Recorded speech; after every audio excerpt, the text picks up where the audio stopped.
Number 3 on my list, specify revisions.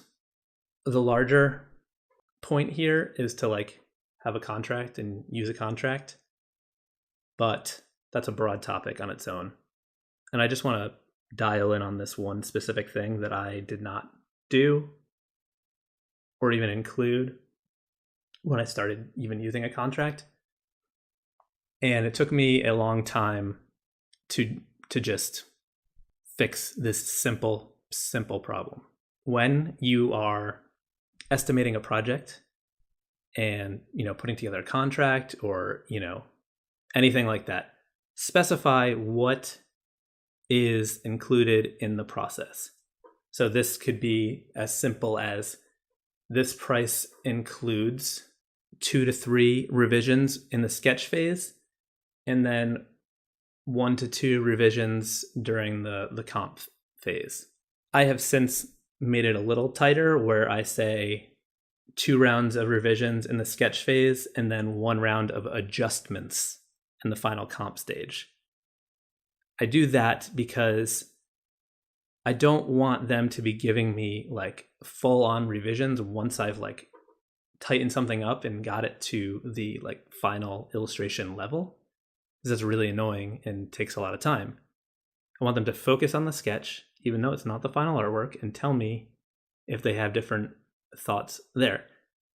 Having this in writing when they're a client that gives tons and tons of feedback, you can say, hey, at this point, we're past the agreed upon revisions that we have in the contract. So I'm going to have to charge you an additional fee to do more rounds of revisions. And then you could either estimate a flat fee and tell them how much it'll be to do another round of revisions, or you could do like an hourly rate based on those things. I think in my contracts, I have it set that like once we exceed the allotted revisions, anything else will be billed at $150 an hour or something like that. You should specify that too on your contract. But all of this, like letting them know how many revisions they get, super important. There were instances when I first started out where there was just like constant back and forth. And I was spending just an exorbitant amount of time on a project, and I felt like there was nothing I could do about it. So don't make that mistake. Specify how many revisions are included in a project, and then specify what happens if they exclude that. Like either they're executed or they just have to pay you a certain amount of money to finish.